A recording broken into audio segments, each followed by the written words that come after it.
Uh, so welcome, Nayyir, to the Stephen Knight Show anniversary special. It's been kind of a long journey, and I think if I remember correctly, you're kind of like the newest member of the family, joining in 2016, correct? That's correct. Yeah. 2016 is when I officially joined the family, and it's been a great ride ever since, man. Perfect. Well, let's go back to kind of the beginning with you and Stephen, and how do you know Stephen? Stephen and I, we went to the same university, Virginia State University. Uh, we met there, and I don't know exactly how we met. We may have stayed in the same dorm, actually, now that I think about it, but I'm not quite certain. I just remember uh, him, being on campus and him and I engaging in conversation around music quite often. We both were into music at that time. We both were trying to do music. I think I had developed a reputation on campus for doing, little mixtapes at that time and some live performances.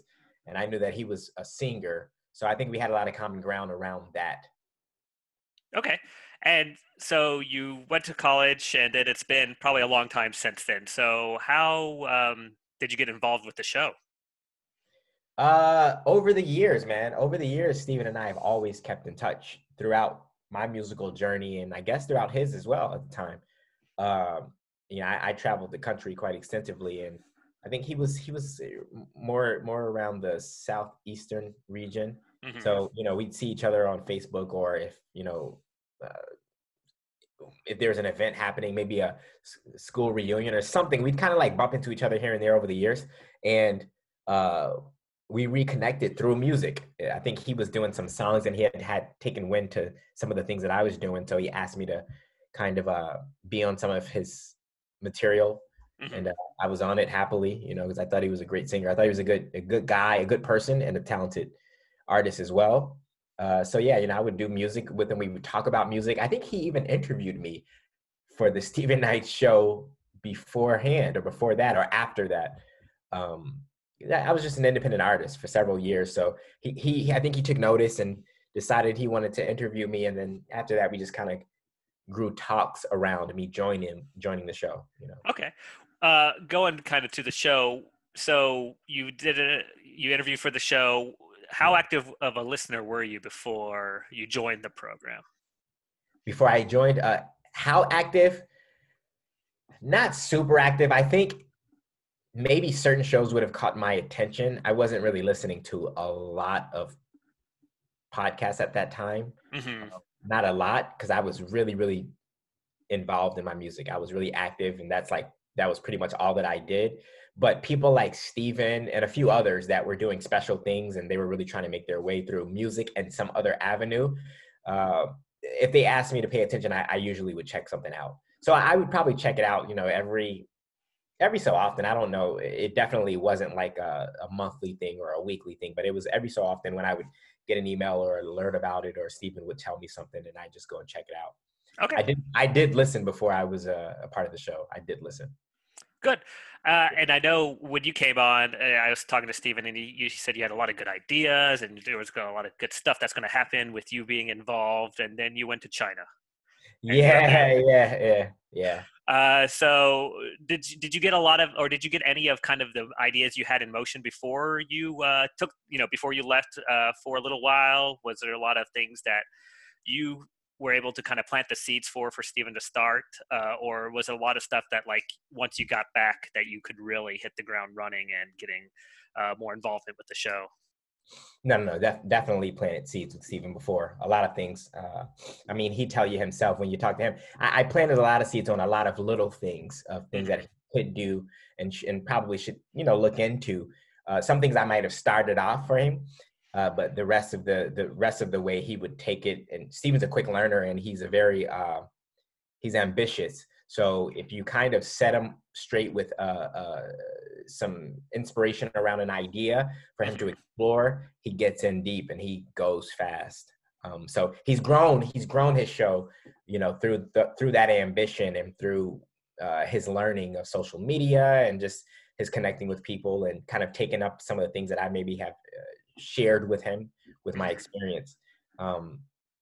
So yeah, but definitely he has. And also another thing, I can, with a person like Stephen, he's an artist himself, so I can give him ideas all day, but he's only going to take to the things that he really wants to take to artistically and creatively speaking, and at his own pace. He's different than a lot of other people that I've worked with. A lot of people that I work with, I can give them the recipe, the ingredients, and they'll move with that.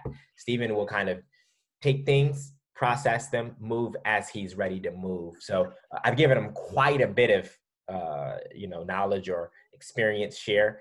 And he just kind of moves on things as he develops his interest and his action plan around. Yeah, he definitely keeps the Stephen Knight show the Stephen Knight show, which yeah. is not a bad thing. But he keeps that hopefully way to manage the way he wants to do it. So you joined, you've done some Hot Topics, and I know you actually came in at kind of, as talking to some others, the beginning of the decade the beginning of the past 10 years has been fine, lots of things here, but really the past 4 or 5 years have been crazy, and you kind of got in during that time period. What are some of your favorite moments of Hot Topics during your tenure? Some of my favorite moments are my dialogue with Miss Parker. Her and I have. It's not that we don't. I don't think we don't. It's not that we don't see eye to eye, but I think we are very passionate about the things that we believe and see, and the way we see things. So there have been some really, but it's so funny. It's like we have these little like bumps. It kind of looks like, it's good podcast material, but it's kind of like, and it just brushes over. But it's always like this little gritty area that we get into occasionally when it comes to certain topics, certain people that we might want to talk to, and certain things that we may speak to around these artists or around these individuals or celebrities or whatever we're talking about. Those are some of my favorite moments. I think she's got a great personality, and I love her mind. So it's kind of it's always good getting into a good sparring match, Yeah. Miss Parker definitely has her opinions, and she so, which is a good thing. Absolutely. And looking at Hot Topics, of course, again, we've kind of, when the show started, the Hot Topics were definitely more lighthearted, more of, entertainment news. And then we've had to deal with a lot of more serious stuff over the past few years. Has there been any Hot Topics over the years that you wish were talked about, maybe that that wasn't addressed, or, you kind of missed a moment on that, or you wanted to get really others' thoughts on the show, but again, timing didn't work out? Not any topics in particular. No, never. I think, Steven's done a great job of kind of throwing some ideas out there, and he's always welcomed any ideas that we may have to offer. But I think he does a pretty good job at like scouting the web and listening to the people to see what they want to talk about and so forth. I always wanted to try something else on the show, though, as far as some of the things that he's doing with the show. I shared an idea with him, and he took it and kind of manipulated it to make it a part of the show. But I always wanted Stephen on the Hot Topics, the segment, he'll do it in a specific order. Like it'll go, he'll announce the topic, and then he'll go to Miss Parker, and then Chike, and then me. I always wanted to be able to mix that flow up. I thought it would provide a more organic feel and reaction to a topic that's just organic, instead of having to wait. And it sounds like I'm always the wisest one in my head. Of course, that's not the case, but in my head at the end, because I'm the one that's had the time to listen to everyone else, or if I don't feel that way, I feel like, well, I don't need to speak, because now I got to figure out what I'm going to say because everyone else has said everything, so it's always a hard kind of shoe to fill. And I can imagine it's the same for the first person as well. First person is right on the spot. They got to figure it out if they don't check the Hot Topics earlier in the day, or if they don't have an idea of what's going on.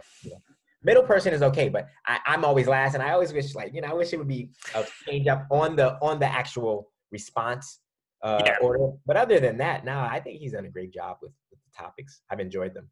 Ah, perfect. Well, what about guests? Has there been any guests you've been excited about that you've either listened to on the program, or that you've kind of been involved with?